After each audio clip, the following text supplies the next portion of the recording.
Good afternoon and thanks for joining us today. It's midweek and we're here at the table again discussing national issues trending on social media. My name is Patience Bello Kafo. Always a pleasure to be here, and you know I'm never alone at the table. It's an honor and a pleasure to have Mr. Nuruddin Adegbenro join us at the table again today. Good afternoon, sir. Good afternoon. Great to have you here. Thank you very much. All right. Mr. Adegbenro is a lecturer, he's a journalist, and he's also a social and political analyst. Welcome again to the show.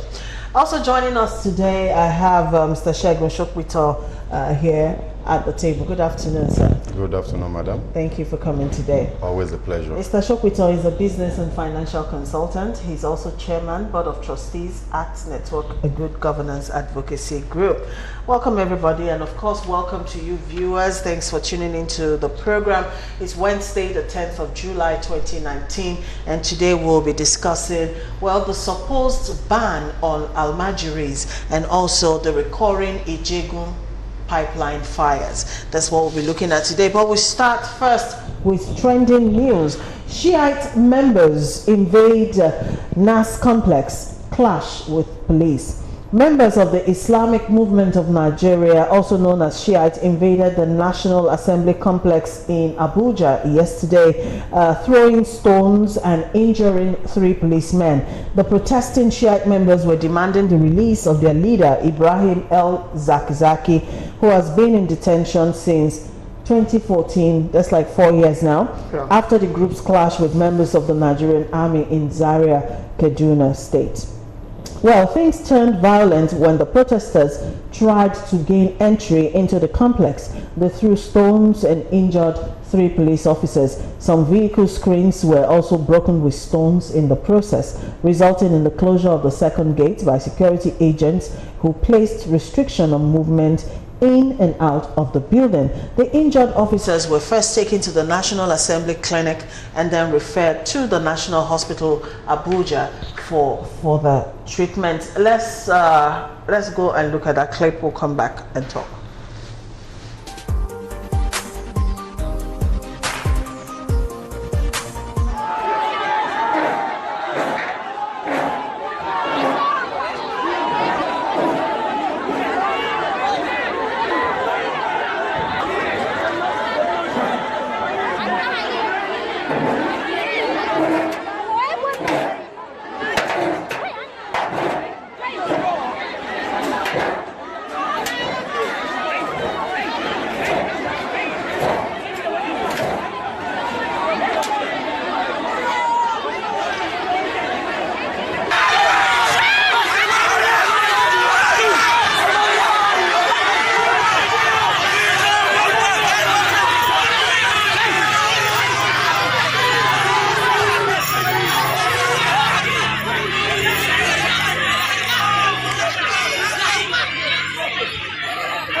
All right, gentlemen, we saw this kind of protest in April this year, and 2 months down the line, here we are again, you know. Let's talk about this and also talk about how legal, really, or how justified is this clamor for the release of el-Zakzaki, you know, after the courts have already said this man should be let go. Firstly, my heart goes to the injured policemen. And I pray for their quick recovery. I think I'll give it to police for the first time that our police are going to maintain their coolness and they don't go beyond the bar. Because what really happened, we know a typical unprofessional policeman in Nigeria, how they are going to react. When you have to confront them like this, they will open fire. I really commend the Nigerian police. I commend the IG, and I commend the head of the policeman in that particular zone. That means something is a little bit changing in the attitude of our policemen. But on the issue of the Shiites, I don't know how I really wants to come in. Let me come in from the angle of the law. Because as much as I agree that some certain lawsuits and law orders, counter orders, and some judgment has really favored Sasaki for him to be released and to be taken care of. But at the same time, we are getting away from one particular high court, where the suit really originated from Kaduna. That high court has not vacated that particular order, given that the federal government can still hold on. But one thing there is this: I know the courts in Abuja that gave should be a superior court or court of the same jurisprudence, and with that, then that is where the issue. Then another thing again is that if federal government knows that a court, even if it's the same level, court of the same level as giving a judgment like this, if you want to appeal the judgment, do. So that it's not going to be as if you are holding the man against the rule of exactly. the law. That one is one. Which is what we have right now, then as it is. The Shiite member, this is not what Islam represents. Islam is about peace. So automatically, if you are not shunning out that peace, then you are not doing Islam, you are doing another religion. In this particular case, those policemen have family.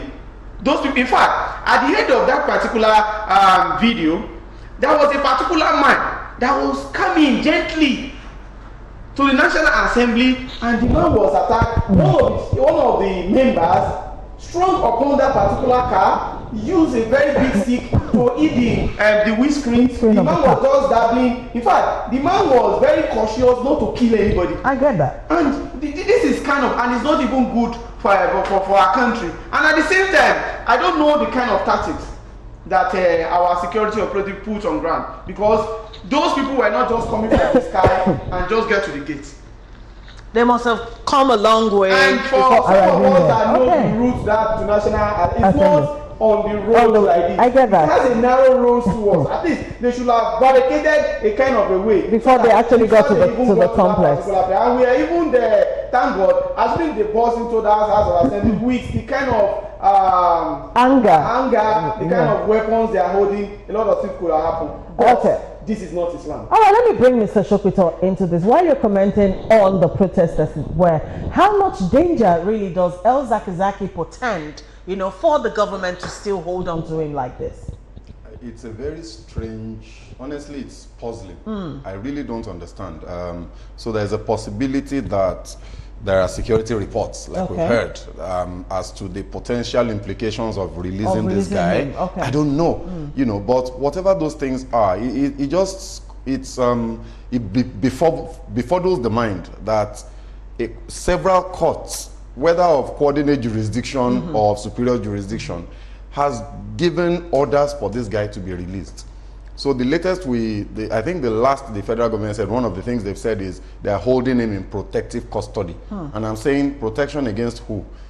I don't get it. So I think the government needs to really look at this and be very, very careful. Because I see these guys and I'm scared. I don't understand where the energy, the violence, the vitriol in the engagement style. This, what we just saw now, is not new. Like you said, in April, I think it was the National Mosque, and the guy went there and was insulting, was saying Buhari, Buhari, pointing and all that. And then before that, we've seen countless videos of these guys causing mayhem. Apart from the confrontation with the army, I don't understand where you get the energy and the courage from to confront soldiers with guns. And you now say you were killed. Of course you were killed. Of course. Now, apart from those ones, you know, we've seen videos of push from aerial view of these guys causing mayhem in Abuja. You know, they jump on cars, they break. I don't understand. What point are they trying to prove? Yes, we know the federal government is holding this guy probably against the law, but there are certainly better ways of expressing your unhappiness and all that. There must be a peaceful way of getting this point across. This is fast becoming an uprising. And I don't know. Yeah, if we're not the careful, government needs to take care of these guys before they, at what point will they start strapping bombs on themselves and blowing things up? Yeah. All right. This is an issue the federal government has to look into quickly too, because it's getting out of hand. All right, moving on from the shared story. Elisha Abo clashes with Senator Remi Tinubu over assault case. Of course, this senator is becoming quite sensational every time. Yesterday, this embattled Senator Elisha Abo clashed with Remi Tinubu when he appeared before the Senate's ad hoc committee investigating his assault on a nursing mother inside a sex toy shop in Abuja. Senate President Ahmed Lawan on Wednesday, July the 3rd, announced the Senate's intention to investigate the assault after seeing the CCTV footage from the assault. At the first sitting of the committee yesterday, Senator Abo refused to swear an oath before the panel. He also refused to speak in the presence of journalists because, according to him, the matter was in court. Well, reacting to his stance of not swearing to an oath, Senator Oluremi Tinubu, wife of the, okay, that's irrelevant, went in on the senator and there was an exchange of words. Let's go and see the clip. Everywhere. So what's different? Sir, I'm just making a statement here. sir, Even I if will it is not. even if it is one sentence. Say one sentence. Okay. See, distinguished Chairman, sir. Distinguished, we want to tell you, you're just joining us. We have a procedure, and we're also under law. What we're doing as a legislature.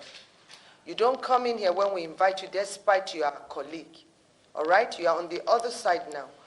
Everybody requires a fair hearing. What is going on with you affects us as a body. All right? That is why the Senate President constituted this committee, and you can see the level and integrity of the people under here. You don't come in here and dictate to us the procedures we are supposed to adopt. And that is, you don't dictate to us because you undermine us by even trying to do that. You haven't even listened to us. Even if we are going beyond what you expect, you can stop us. But you don't come to on the other side and start dictating to us. Do you want us to protect you, or do you want us to defend you, or you want to be on your own? Because do you realize that the Senate, off that mic and let me finish.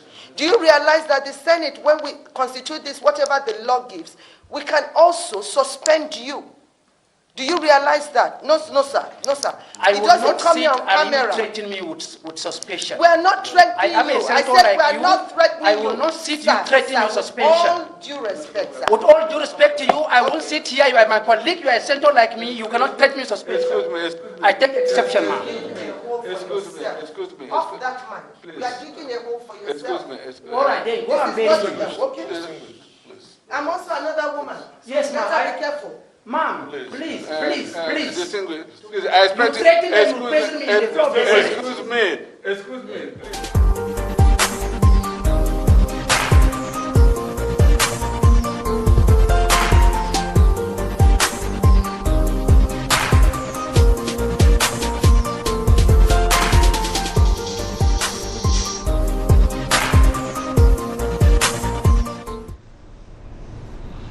Welcome back. All right, now after that exchange, journalists were asked to leave for the meeting to continue off camera. But then I think we got what we wanted from the clip we just saw. Let's have a view. It's of two ways. I will start from the one particular point. I don't know what our legislators, what they've turned our law into. I believe that any case that is in court, and according to, maybe that was the reason why the first schedule of the Constitution, Section 1, Subsection 1, has said that whatever that is inside this particular Constitution supersede any other law. And any other law that try to raise himself to the same level of this particular law is null and void. For the fact that the case is in court, I don't see the reason. In fact, quoting from what Senator Remi Tinubu said, maybe they are trying to give a succor and soft landing to their fellow senator. That was the reason why that kind of ad hoc committee was put in place. A case in the court, let this man be prosecuted. If he's found guilty, let the law take his course. Why having a kind of committee? So first of all, this constituted committee is illegal. Automatically, because a case in the court, I don't see the reason why they should be discussing a case that is already in the court. Then secondly, a situation where you have those people that are not prepared for power, that ordinarily their personality doesn't depict somebody that being distinguished, that is what we are going to have. And that is the reason why majority of Nigerians should open up, that anybody that is going to represent you, you have to look that person very well. It's not in terms of money. You have to look at the character. You have to look at the pedigree, so that particular, I feel, if this particular senator is the one representing me, how I'm going to feel. And another thing again is this. I still believe that irrespective of many of us, that what the man has done allegedly, because in the front of law, even if somebody kills somebody beside a judge that will sit on that particular case, is still a suspect in the court of law. He has not been found guilty. Okay. But one thing there is that we should not try to trade emotions with whatever we're doing. I could see that for the fact that somebody is a senator, you are also a senator, is on the other side now, but there are some certain cautious way that some certain things need to be put out. I know as a woman, that is what happened to Senator Remito, the way they normally take the passion of that, although with this particular case, I insist on that, this particular case they should not use that ad hoc committee cohort Nigerians inside believe that there is a settlement. Okay. We want this case to go on in the court. Go to the court. Let him be prosecuted. All right, Mr. Shepito. I think the whole matter is disgraceful. I'm ashamed. I'm ashamed of my country. I'm ashamed that Nigeria could produce a man like this, and that the man is standing in public office, on such high office. Yeah. I mean, for goodness sake, this guy can tomorrow very easily. All it will take is to impeach Ahmed Lawan, and this guy can become the number 3 citizen in Nigeria. And you know, I mean, it's shameful. That said, the ad hoc committee, you know, there are some things that Senator Tinubu said that are disturbing.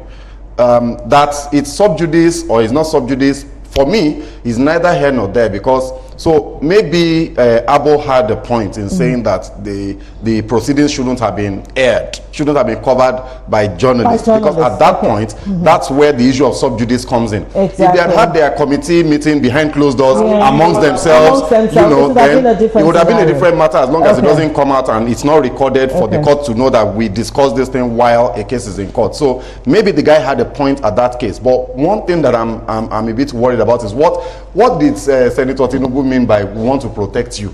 No, she was asking. Or you want to be? Do you want us to protect? Yes. What did she mean by that? Because this is a criminal matter. Yeah. I mean, how do you protect somebody who is an accused criminal? How exactly is this institution of the Senate going to protect that? So if it was armed robbery, within their power? I mean, for God's sake, if the guy was an accused armed robber, are you going to say, well, do you want us to protect you? How do you want to protect him? The case is in court. Let him go to court. Let him face the music. If I hope I mean, almost obviously, except if some shenanigans and hanky-panky go on beneath the scenes, which happens a lot in Nigeria, he's going to get a guilty sentence. And I hope he goes to jail.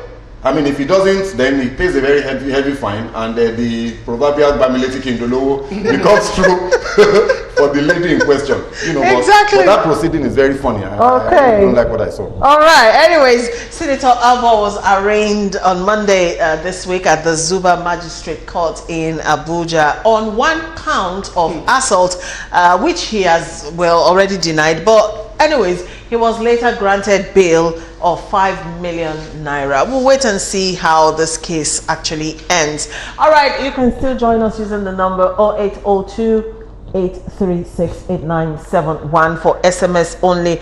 Let's go into our main topics of the day. The first one is the recurring Ijegun pipeline fires. Of course, we know that fires of this nature has become a recurring decima in the same community of Ijegun. Some of the fires so far have been accidental, while a lot more have been self-inflicted, according to several reports. The incident that happened in the area a few days ago reportedly culminated in the loss of lives. 21 persons sustained varying degrees of injury. About 30 vehicles were destroyed and scores of lock-up shops were ravaged in the inferno.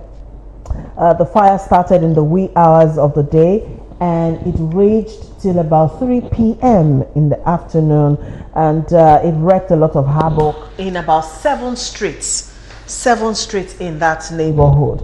Well, I know a lot of people have already seen the footage of of the fire. It was everywhere on social media. But let's just go and see this clip and hear from an eyewitness at the scene of the fire. We'll be back. At least 2 people were killed after a pipeline fire outbreak in Lagos, Nigeria on Thursday morning. A spokesman for the Lagos State Emergency Management Agency said all bunkering activities caused the incident in the Ijegun area. But it is pertinent to note that we are able to rescue 12 people alive. 4 are now at Lasut receiving treatment, and 8 are being taken to the burns unit at Bagada. But it is pathetic to note that in our preliminary investigations, we gathered that we have 2 mortalities, but the operation is still ongoing. By the time we finish the operation, we'll be able to give you the comprehensive report. An eyewitness recounts the chilling incident. That point you see burning now is the actual point where the operation happened. So that's why you are seeing this fire. It's not just caused by ordinary people, it's just caused by these bad guys. So it passed through this gutter down to the canal. So the fire, you can go there and see by yourself. You can see all the whole shop along the gutter where the product have passed through. All of them got burned. Even people got burned. Some are in the hospital now. People who are living as residents, living inside. About 4 poles away from here. Lagos State firefighters were at hand to quench the inferno. These incidents occur relatively in one of Africa's largest oil exporter. Where fuel is cheap, many live in extreme poverty in Africa's most populous nation. On Tuesday, July 2, more than 50 people were killed when a fuel truck spillage in the southeast of Nigeria caught fire.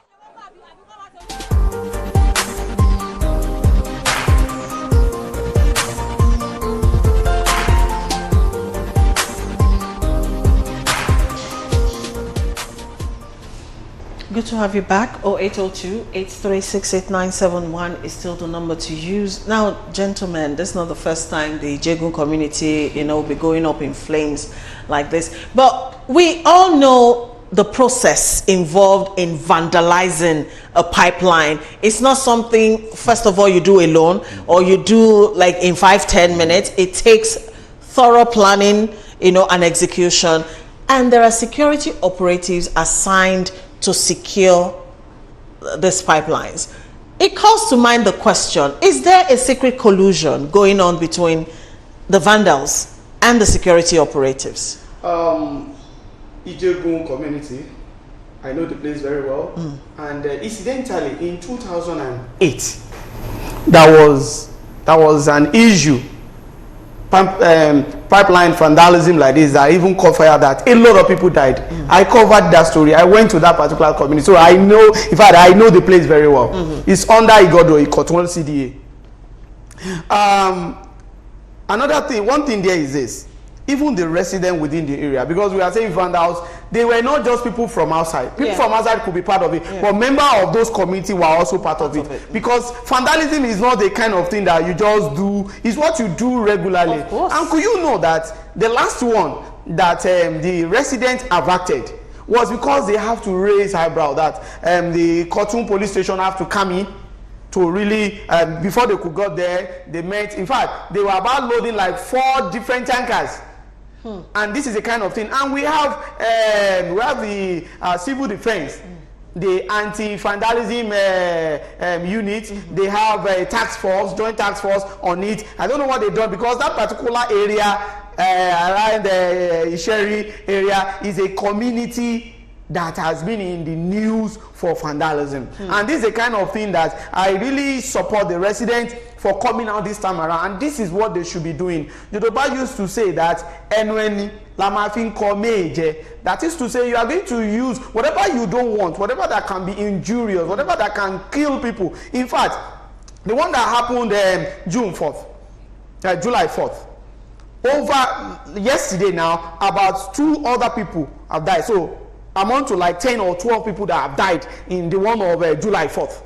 So, and this is another one coming in now, and I really support them for coming out. This is a time of, if you have found out among the member of that community, raise eyebrow, talk out, and let that person be arrested. Or else, when the issue comes, before the government will come to their rescue, a lot of people will have been affected, and there could be innocent people within the community that are doing their legitimate business. This is not the issue of the government alone, as much as the security authorities must come in and secure that particular area, because it is injurious. In fact, it is deadly for those people, because that particular area, there's some riverine area in that particular community, and there was that particular canal. Anytime fire outbreak happened, you see that particular canal is narrowed towards that den where that particular pipeline for. So anything that happens there, like it will just a channel back to the community. And that is the reason why even the Bale, the Oba within that particular area, this is the time they must raise eyebrow. This is their community. It's not the community of the government. They are the one living there.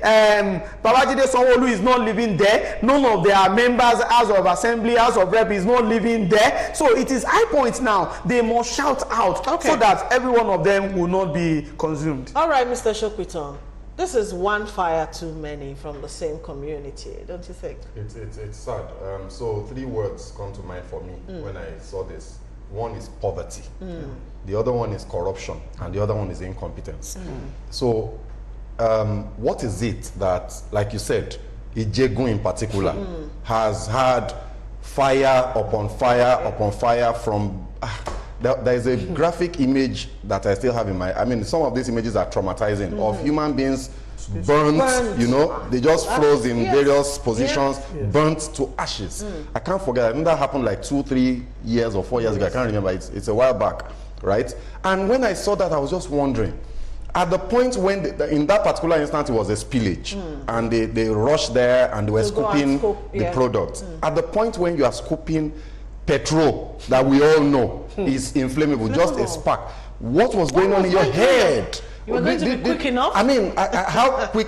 You know, I'm driving behind the tanker anytime, and I'm scared. Of course. In my head, I'm just thinking, if anything goes wrong now, I'm gone. Because there is no time to react, right? So I think the level of poverty in this country it's gotten to a point where when they say that a man lives on less than $2 per day, $2, that's 700 naira in a day for everything he's going to do in that day. Such a person is without hope and may take chances that the guy driving his Lexus, the guy sending his children to big school, you know, and all that will not take. So there is a poverty correlation and linkage to the frequency of this thing. Why would people take those types of risks? Because they don't have hope, you know. So government needs to, I mean, how do you even talk about poverty and governance? It's a terrible, it's huge. There's a disconnect. I mean, there's a massive disconnect. And then corruption. Like you said, how do you vandalize a pipeline? Anybody that has seen those things, when they say pipeline, don't think it's a pipe. It's not a pipeline. It's not a pipe like this. The thing is massive. Exactly. You can stand on it and sit on it, right? For you to open that thing, to breach it and get the product out, it takes a lot of effort, a lot of technical know-how. Sure. So those people doing those things definitely have linkages with the authorities who are supposed to be protecting it, whether security forces or the NNPC or the pipeline, PPMC or whoever, they have connections there.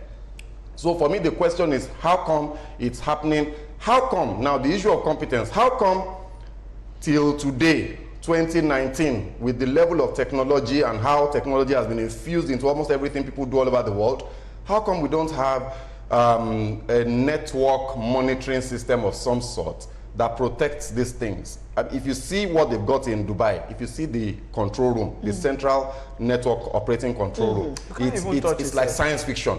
You can see the whole network on a screen. You can see the nodes, you can see the pressure points, what's happening. If anything, if there is a small leakage, it will show on that network and they deploy people immediately. At what point, so at what point will Nigeria begin to adopt, you know, and deploy these types of technology? Let me butt in there, Mr. Shokwiton, since you're talking about, you know, technological advancement, you know, in checkmating a lot of unfortunate circumstances like this. In the first place, before you even get to that point where technology is now required, what kind of a government builds a settlement around a volatile area such as that? Can I ask that question? A lot of those settlements, as you and I probably know, are illegal.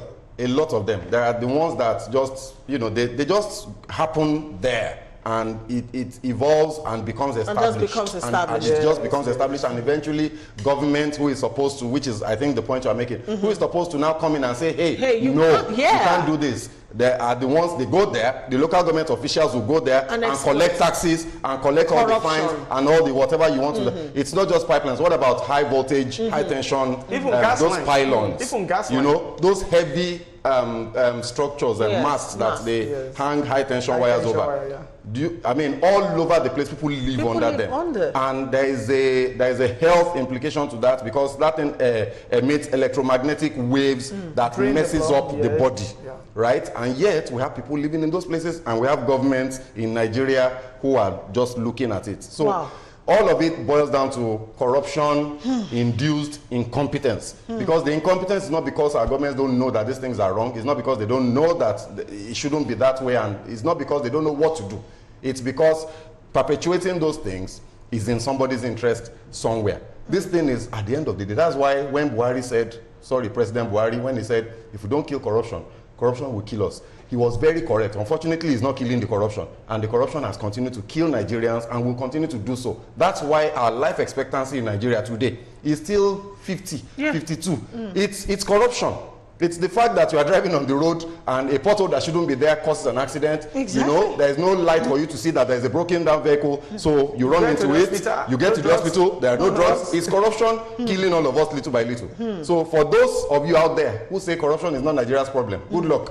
We're all living in this country together. And in addition to, although there are some certain community that pipeline, gas line met that community there. Okay. But what the government is supposed to do was to relocate those people in that area. So a situation in which government did not give succor for such a particular person, and they don't have a place to go, they want to remain there. And this is kind of the hazard. And that is one of the responsibility of the government, that if you know a particular place is deadly for people to live, maybe the amenities you are bringing in met them there, then you're supposed to give them a succor. We have a lot of government buildings that are not that are useless there. Nobody's, then relocate them there and let them have a succor. At least we could know that even when the issue of Morocco happened, there were some certain residents that got something, although many of them could not get anything. And that is one of the things that our government must have foresight, that we shouldn't be losing lives the way we are losing. We don't have to lose lives continuously to things we can actually avoid. Ajayi says, wherever there is no divine wisdom, you are bound to see serious and uncountable disorder. Also note that there is no way humans will rule themselves successfully. If you are a God-fearing person, the day you involve yourself in political affairs, then divine wisdom has eluded such individuals. All right, this other one says, we have the same vandals activity in my community at Peace Estate, Barua. Please, government should come to our aid. Benga Abimboye is saying that. All right, I think if the authorities are hearing that, that's around Ikpaja area, Barua. All right, at the age of 9, I actually witnessed one at Abule Egba, Awori U-turn road, opposite my house. 13 years ago, government didn't intervene or compensate the victims and their families over the lost soul and property. All right, Femi Salami from Ikorodu says people should join hands with government to wage war against vandals and bunkerers in Ijegun area. And I think I agree completely, in as much as the government has fallen short in terms of delivering to the people of Ijegun community also have that responsibility. So take care of your life. Take care of your life and safeguard government property around you. How do you do that? You report when you notice some funny activities around you, please, before we lose more lives. Because even those that were rushed to the hospital, I learned about 10 people have died so far. Please, we have to put an end to this. Let me I'm sorry, Patience. Go Let me ahead. quickly chip in. One of the respondents there said something, and I need to address it. He said that God-fearing people, you know, if you go into government, then you are no longer God-fearing or into politics. Divine wisdom eludes you. Please, we need to disabuse our minds from that type of thinking. Okay. If you are God-fearing and you have divine wisdom, you are exactly the person we need in politics. You are not smarter than Daniel in the Bible. Daniel was involved in politics to the point where he became a minister in a foreign land. So please, that mindset is terrible. It's the reason that we have the wrong people in governance today. Okay, all right, I think we have time to go into our next topic, which is on the ban on Almajiris. For those who don't know, Almajiris are young children who, while they're taking Quranic lessons, they also, you know, go around aimlessly, I guess, roaming the streets, begging people for money. And those monies are later transferred to their tutors, you know, which is like a legitimate payment for the mentoring. I don't know how justifiable that is. But anyways, when the news broke that the federal government is now going to prescribe the whole Almajiri system, a lot of people were overjoyed, you know, up until when the federal government began to reverse itself again on the promise it made. All right, let's just go and juggle our memory a bit. For those who have been in the northern part of Nigeria, you would have come in close contact with the Almajiris like I have. But if you've never been to the north or you've never seen a classical case of what the Almajiri system is, we'll quickly take this clip and we'll come back.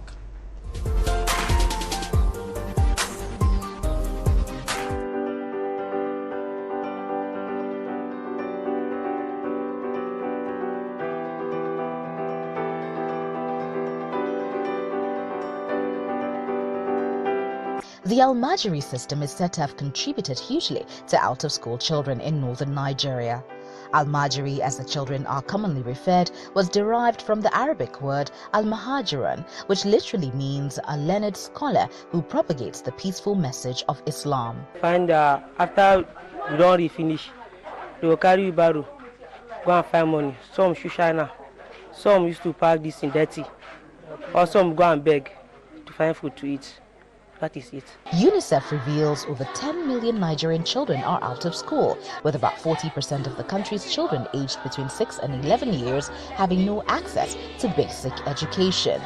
The North records the lowest school attendance. There are claims that these children, who barely know their names or ages, are expected to make returns to their malams from the proceeds of their menial jobs and begging. All these children that you are seeing, they have parents. Their parents bring them here to study, to learn this Quran.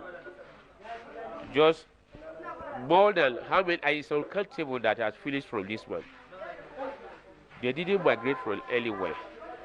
It was also revealed that about 4.7 million children in Nigeria have no access to basic education. Similarly, in 2017, the federal government of Nigeria revealed the country had 50% of the cumulative 20 million out-of-school children in the world. Almajiri children are usually little boys between the ages of 4 and 15 years, may have also been direct products of polygamous or broken homes, or simply faced with economic challenges in the family. Fighting for money. I do dry cleaner. Like this small people, no sabi fighting for money. They go effort for people Maraba decides. Efforts made by government include implementation of free universal basic education, which was supported with 2004 Act, with each state setting up a universal basic education board. The immediate past administration of former President Goodluck Jonathan established Almajiri model boarding schools. Sadly, these...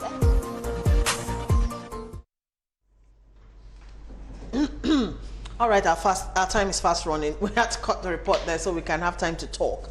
Now, for a government that says it's serious to fight insecurity, and we know that this Almajiri system has somehow been tied to the insecurity we have in Nigeria, why would you not continue in your plan of prescribing a system such as this? I'm sorry to say, the federal government, the state governments, the local governments, none of them can stop people from seeking knowledge. They can stop those children from begging. Because when we say Almajiri, is a word that is an Arabic word that was coined from Almajirun in Arabic. Almajirun is somebody that travel far away to seek for knowledge, irrespective of that knowledge. So if you live here, you go to Abuja to go and school in Arabic, is Almajirun. That is what really means. Then on the problem of our typical Almajiri, that's the name that we have an implied meaning for in Nigeria. I have children that are also going to Arabic school, and I pay. They go and they come back. Even during the week, they go, they come back after the school. On Saturday, they go, they come back. I pay. The problem there is this: majority of the parents of all these boys, they are healthy, they are alive, but they will take them. There was a time I have done a feature story on it, that I have to travel to Kano, I travel to Jigawa, I travel to Bauchi, and I travel to Adamawa, Bronu, and one other say, I think Katsina. That I discovered that this particular parent, they will just take a child from Katsina, take it to Kano, drop it for one molam that is that they are learning from, drop it there, and that is the end of the day. For 5 days, for 5 months, for 5 years, that is how they are going to leave them. And this kind of children, I have lived in Kano very well, Taroni to be precise.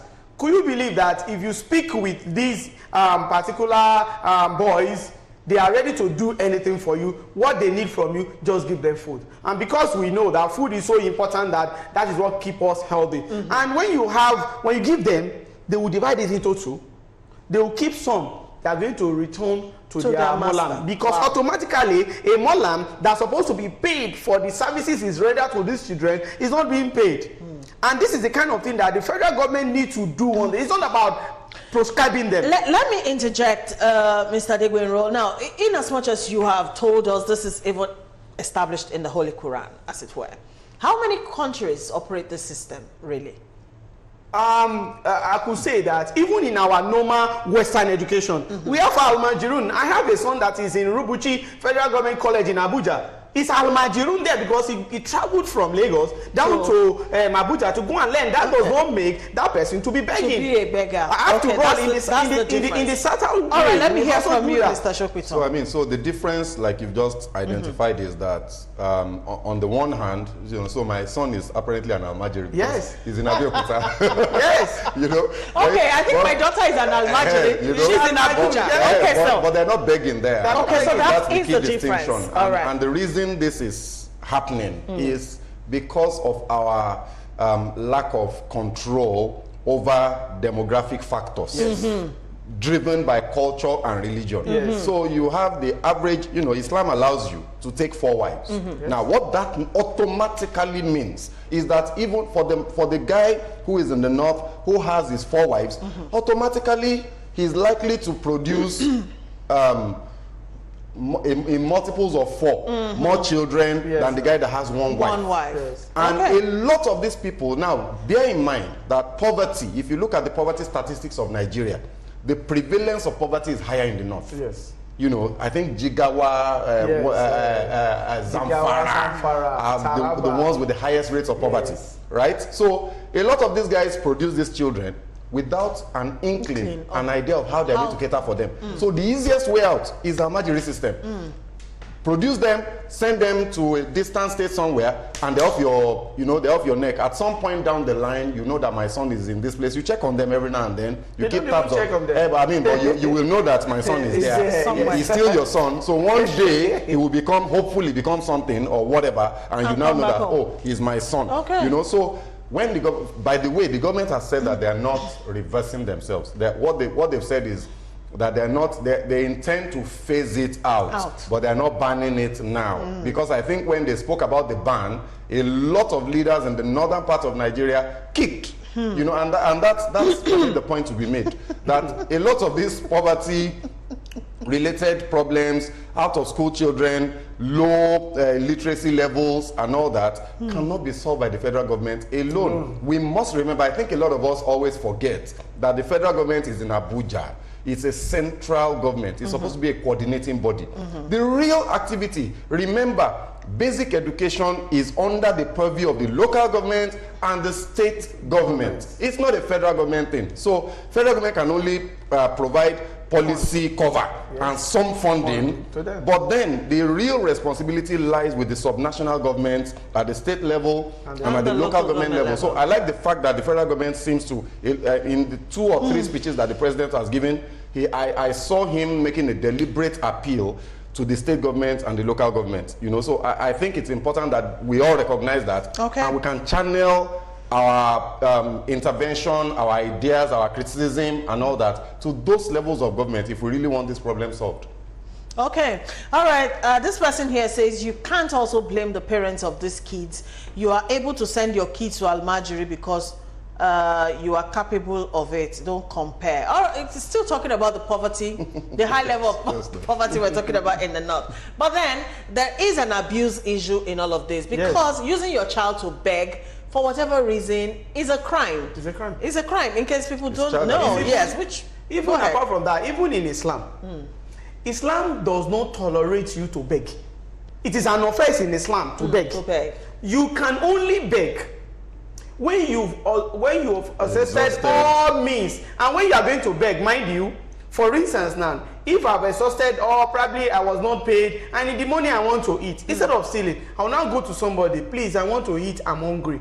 I must not collect more than the food I'm going to eat in that moment. Okay. So that is the thing.